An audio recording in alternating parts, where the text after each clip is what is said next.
economic value of integrated supply chain. Mamoun studied in the University of Toronto, and then he had the misfortune of being my student at MIT. So he's Rashad's son. What do you expect? Okay, but even Rashad didn't expect him to end up with me. In fact, he's going to talk about our students are supposed to do a capstone project at the end of their master degree, and this is the topic that Mamoun chose to do in his capstone project, and he's going to talk about it today. So, Mamoun.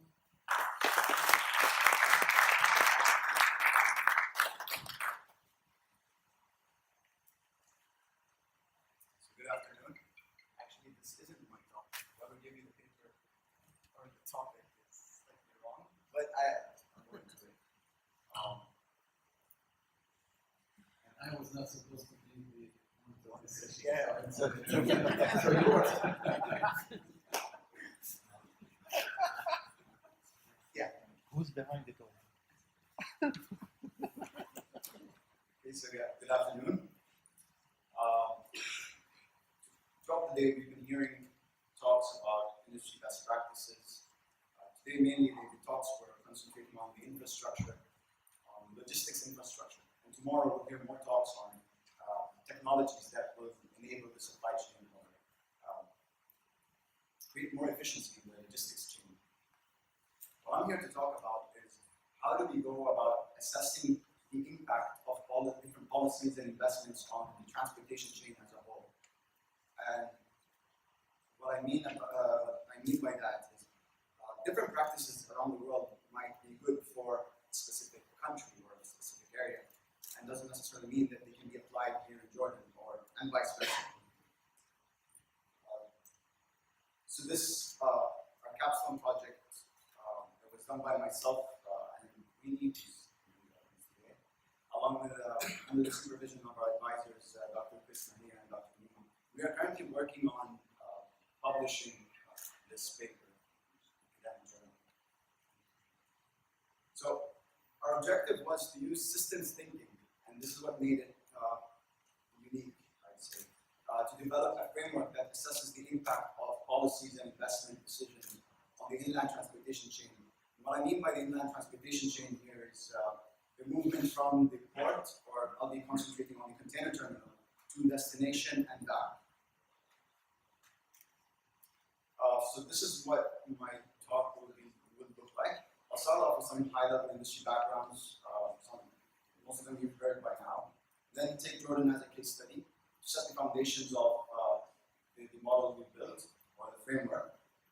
And then I'll go into the high-level framework, what it looks like, and then present the simulation model where the fun part actually is and we ran a few simulations. That should be interesting to see. So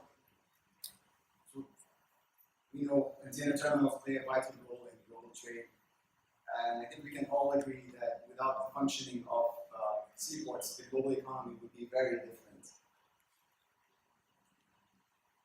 Some industry trends we see, we're seeing mega ships and alliances, vertical integrations with the hinterlands or dry ports, technology. We're hearing more and more about blockchain these days. So moving cargo from one place to another requires a lot of interactions with different parties, and these interactions create complexities. So if you are to improve one part of, let's say you want to improve custom clearance without taking trucking into account, then you might not get the desired outcome you wanted. And moving on to Jordan. So Jordan's an import-dependent country, as most of us know. 75% of containerized trade are imports. And we've seen a growth in containerized trade in the past 10 years. The access point is Aqaba, and it's our only access point. And this is why I believe we need to have an efficient chain from Aqaba onwards. The main mode of transport inland is trucks, so there's no rail.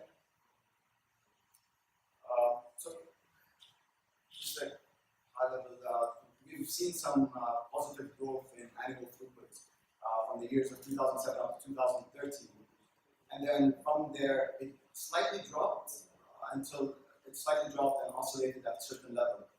And this is due to the, let's say, the closure of the borders in the countries next to us, Iraq.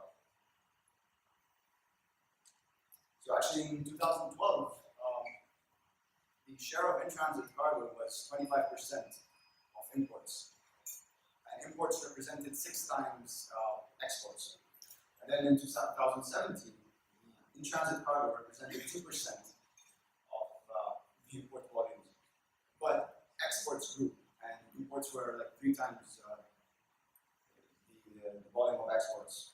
So the geopolitical situation are affecting our containerized trade, or all kinds of trade.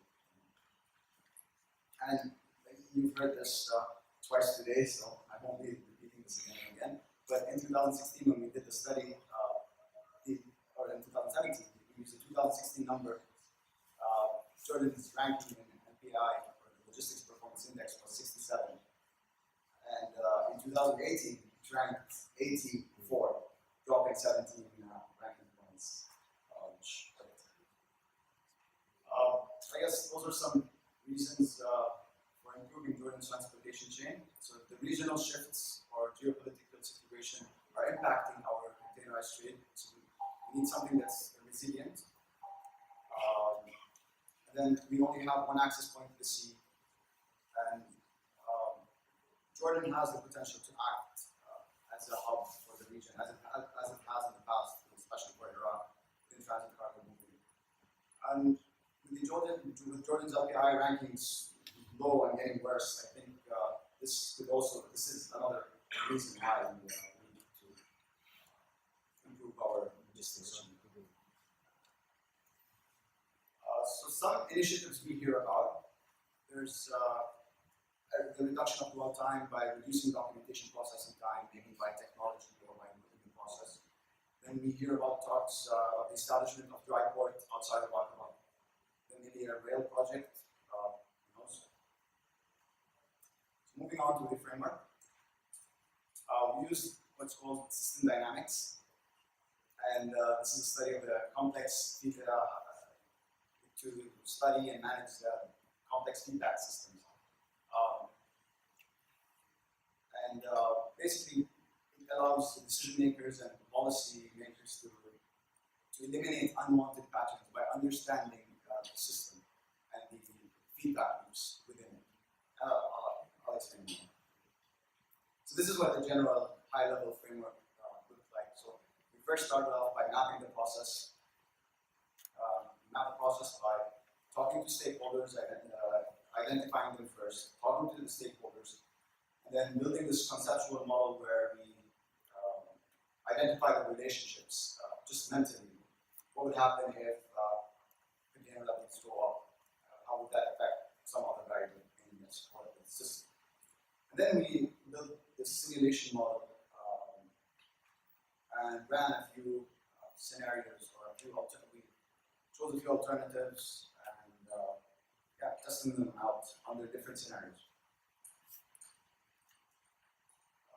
So the import process here, or I guess elsewhere as well, relies really on 4 main pillars. You have the information flow, you have the documentation flow, the financial flow, and finally the cargo flow. This is basically what the cargo flow looks like. Everything else happens in the background in terms of, let's say, the information flow, like from the ship agents to modify the consignees, or the documentation flow from customs to ship agents, either from ship agents to customs to custom for clearance agents.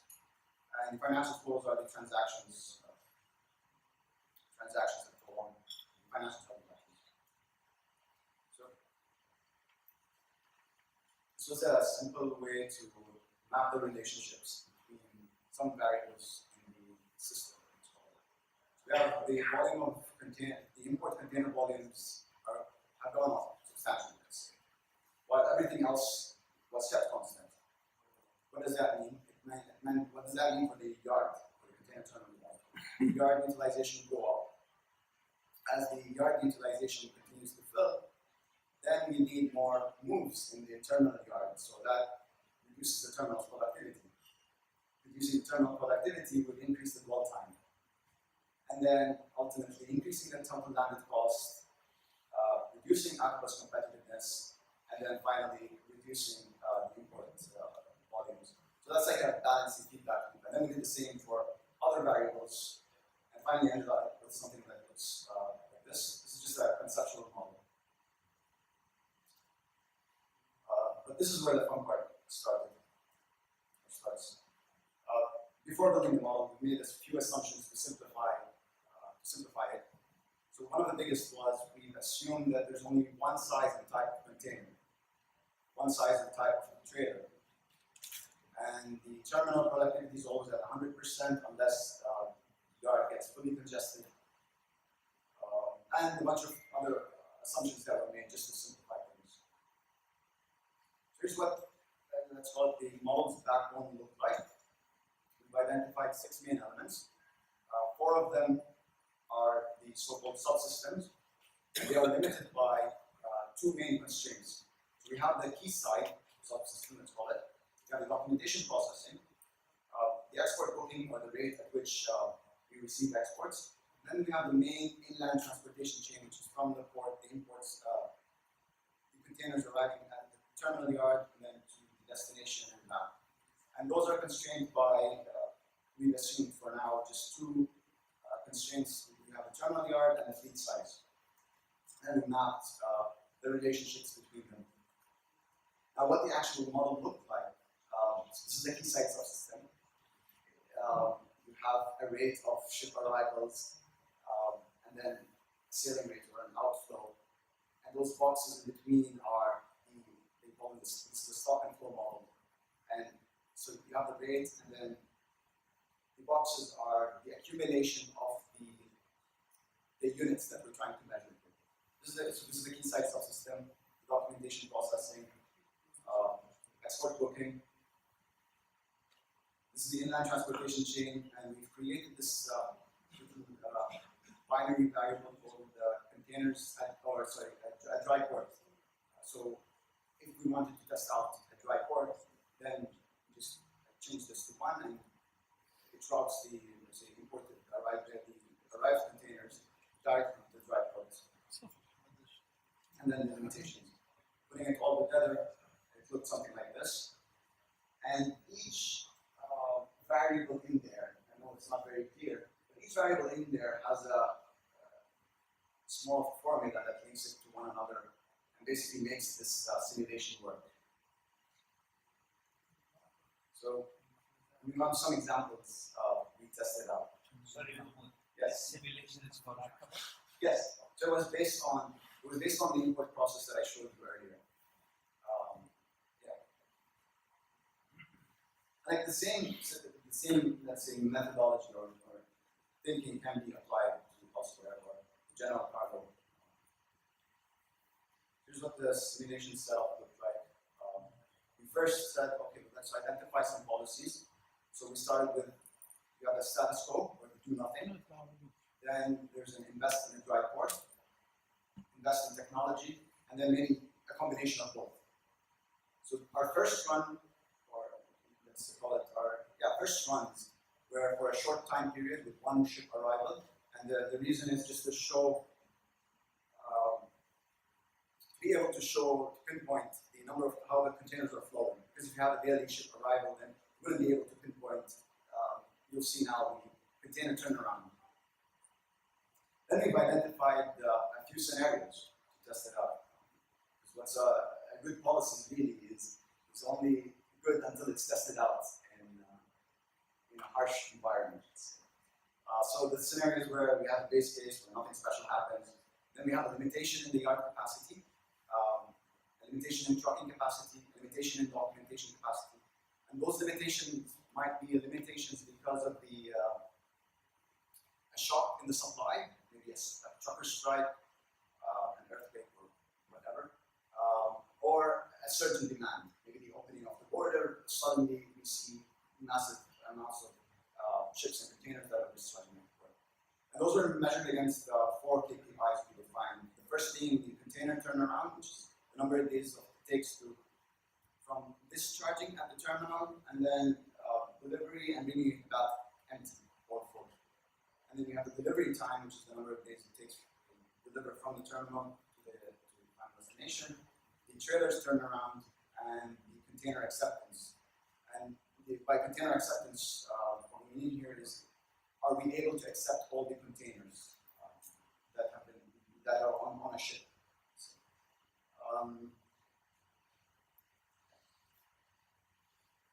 Here are some parameters. So this is for a hypothetical terminal. The simulation runs I'm about to show you are for a hypothetical terminal, and does not represent Aqaba or reality. The aim here is just to showcase how the model works. So we've only changed like 1 or 2 variables in each. And then for the scenarios, as you see, for the limitation in the yard capacity, we brought it down by 98%. For the limitation in trucking, we brought it down by 88%. And the limitation in documentation, we brought it down by 78%, just to test it out to see what would happen if things go up. So this is what the container turnaround graph looks like under, let's say, under the base scenario. So it starts off, those are the 4 main policies, or alternatives. Once the ship arrives, it discharges immediately. That's day 1 to see the high, it peaks on day 1. And then as custom clearance, the containers are custom cleared and starts to, delivery takes place. This graph shows the containers that are in the yard. As containers get picked up, the number of containers go down, and then they go back up when the empty return is back. So as you see for the combo option and the dry port, or the ones that had the dry port, they immediately get gated out. And the reason is they're doing custom clearance elsewhere at dry port. But then, as you see here, if for instance we just take things through the dry port, but we don't implement, for instance, they take the same amount of time to deliver to the final destination, then really it's the same number of days it took as the status quo. So in this scenario, or in this run, the tech and the combo achieve the same number of days, number of turnaround days. This is what the trailer's utilization graph looked like. Again, so for the dry ports option, since we only assume that the mode of transport is by trucks, moving things from the terminal to the dry port requires trucks. And then from the dry port to destination and back requires trucks. And we have a limited fleet of trucks. So what this means is we're putting more pressure on the trucks. So the status quo and the tech investment actually did better in terms of the trailer's utilization. And for delivery time, the combo option and the combo alternative and the tech reduced the number of days of delivery time days from 13 down to 7.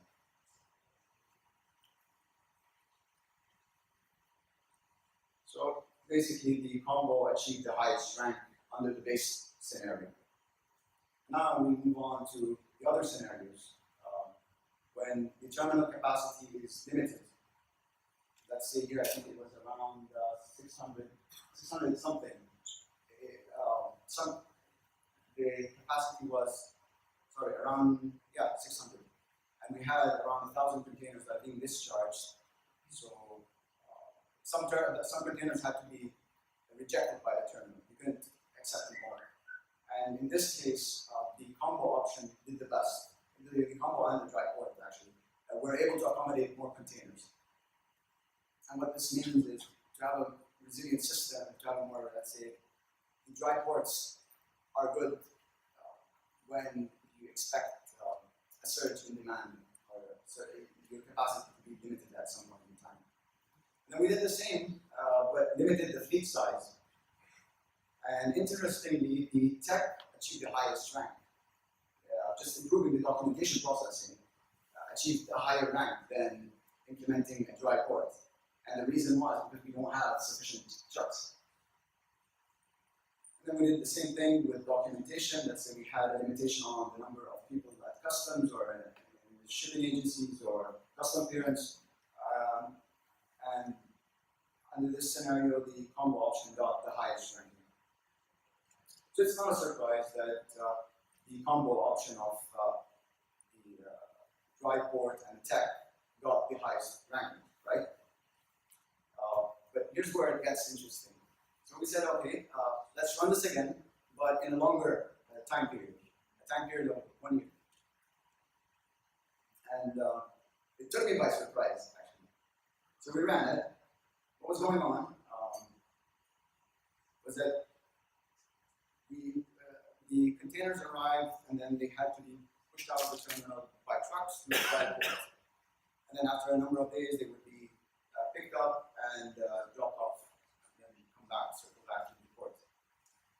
And with time, the containers in the yard kept accumulating because the trucks weren't able to keep up. They were accumulating up to a certain point.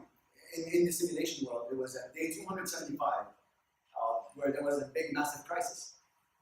And the container terminal yard was completely clogged, that trailers coming back in with empties couldn't go in, and then the ships couldn't discharge, and they couldn't load because we made an assumption that to load cargo or load exports, you need to discharge first, since it's an import-dependent country. So ships accumulated at the quayside or at sea, and you had a big queue of trucks, and the terminal yard was completely clogged. And I found that interesting because it took me by surprise, really. And then we said, okay, let's increase the fleet size from 4,000, let's just try to increase it to 5,000 and see what happens. And it actually worked. The containers in the terminal yard were at 4% of utilization than what it was in the previous scenario. And we got a more desirable outcome than the status quo. So the previous scenario, when we just implemented the dry port and the tech or the documentation processing time, without taking trucking into account, we actually had the worst effect in the long term. So we're almost there. So moving forward, I think there's a lot of uses like to a model like this. Of course, it still needs a few things to bring it to practice. We need to run the model with real data, as in real data from here, like customs and the time it takes to clear transportation data. And as many of you know, a lot of these data are decentralized and not accessible to us. So that was a major challenge, that a lot of assumptions were made. And then we can relax certain assumptions to gain more insights. And then the biggest is to factor in financial implications, because maybe this model only factored in time. And we know sometimes time, maybe there's a big investment, and they would collide. So it could be that the documentation processing would be much better than implementing a dry port. Who knows? And then in the end, it's just a supportive tool, and us humans need to make the final decision. Yes, the conclusion here is just we need to look beyond the seaport and take a holistic view, looking at it as a whole system, and understand the elements that exist in the system and how they identify those feedback loops. So, yeah, it also helps us evaluate the current transport chain under different scenarios, and would ultimately encourage a proactive approach in planning. And with this, I'd like to conclude the presentation and open the floor to questions and comments.